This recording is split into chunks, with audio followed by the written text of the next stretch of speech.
Good morning, guys. I thought I would get back on here again because, of course, it continues. There's oftentimes we want to give up. We give in to feeling sad or overwhelmed. Certainly, when you're up against the status quo for various reasons, we've all had familiarity with that. Certainly when we're younger, we're told to, overlook the bullies, keep going, ignore them. When I was growing up, it was called ass busting. Yeah. And it could be pretty cruel. It could be pretty cruel, and you had to take it and put up with it. I would often end up crying. I had two brothers, and they were good at it, two half brothers, and a lot of male cousins. But this is what was called acceptable. This was before we had words for bullying, and it can be pretty cruel. But what I'd like to do today is we're going to continue with It's Never Too Late to Begin Again. So I thought I would write, I put together a little morning page today. This is for July 1st. Happy July. It's so hot up here in upstate New York. And also with what they continue to do with the harassment here. So I'll read you my morning page this morning, July 1st, 2025, and it's Tuesday. Okay, Tuesday. I have to get organized here. I have my coffee and we'll begin. Okay, because they're continuing, so we have to continue. This is what we have to do. The burning continues. I'm waking up always at 2 or 3 a.m. and wonder if there will ever be a night I can sleep through. All through my 20-year marriage, and certainly after it was over, these people are allowed to continue. And all through my marriage, this went on. He was doing stuff. He was on second shift, and he would often wake me up.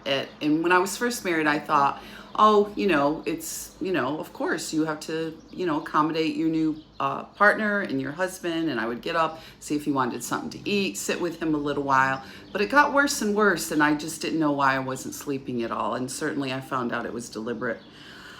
So this was also on top of all the abuse in my childhood, which I have to revisit. My mother was getting welfare for me, and I went to bed freezing cold often. Often there was always problems with the heating and cooling, whether it was fans or heaters, and this has stayed steady throughout my life. This is one way to abuse someone, and certainly a powerful way.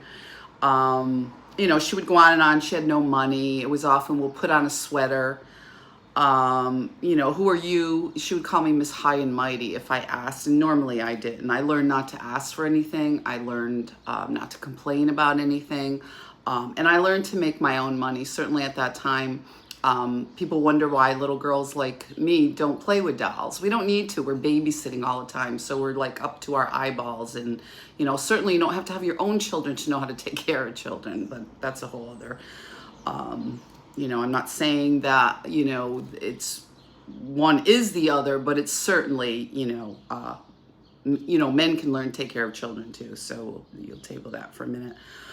So my ex-husband knew all of that. So he knew his family lived in this area where we moved into. And my mom, by this time, had another new boyfriend and bought a home with him. So these people knew all that. And it's amazing to me that he never once mentioned his cousin was a cop. Yeah, I just found that one out. We'll get into that too. Never once did this come up, along with the fact, sorority girl, which I have recently started calling my mother because so much of it was a lie. I mean, so much of it, she played this role of you're on welfare. But she still maintained these sort of relationships and all this stuff from, her growing up, which was quite spoiled. They were quite well off. I felt sorry for all the time. I felt sorry for her all the time, but I understand now she was aligned with these people behind my back right from the start. She would often say how victimized she was, but then she was constantly abusive to me. When I escaped to go to college, she was bragging she was friends with my friends and wrote me these beautiful letters to get me to come home. This was after they destroyed my graduation party. With all the other stuff. It felt so hurtful. I thought she was genuine. I know today she lied about everything. They're all in their 80s now, a lot of these men, and all are slowly passing away or succumb to alcohol and drugs.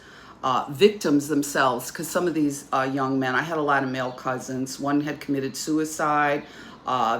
Vinny, Lenny, Lonnie are gone now. They were also, I was told, victims of child sexual abuse, drug, alcohol problems, neighbors. Let's see, Bud, Sal, Vinny, Lenny, Lonnie, Fred, John, Bob, Dan, and Don.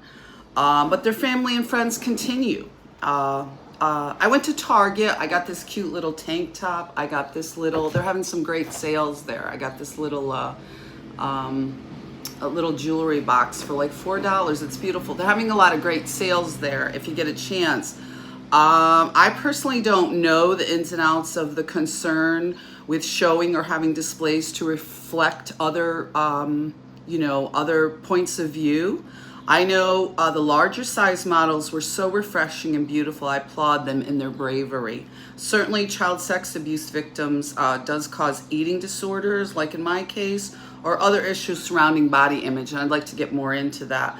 I loved ballet, and I was good as a child before I was ripped out of ballet and humiliated. So we can get more into these activities that you're denied or you're prevented from being. And then I went on, I tried majorettes. I didn't make, even though I was a good dancer. I started to put on weight around that time because of what was going on. But I found I ended up dancing in bars after wanting to dance professionally. Yeah, we often went out dancing. It was the disco era here in Albany. So we'll get more into that. But after the 2 rapes downtown around this time when I left, it all disappeared. And the young woman I worked with shortly thereafter told me how bad it had gotten here. So we're running a little over. So that's my morning pages this morning. Hope you're staying cool and doing well, and we will continue to move forward. I posted some old selfies. A lot of them were stolen from before, but I like to see the damage. You know, I certainly worked out. I certainly tried to maintain my appearance as best I could. But this last year has been absolutely horrible. It's the first time since I've been 20 years old I had a gym membership that I basically didn't use at all year long. So we can get into more of that with body image and eating disorders and some of these other abuses that continue by these people. Be safe, guys.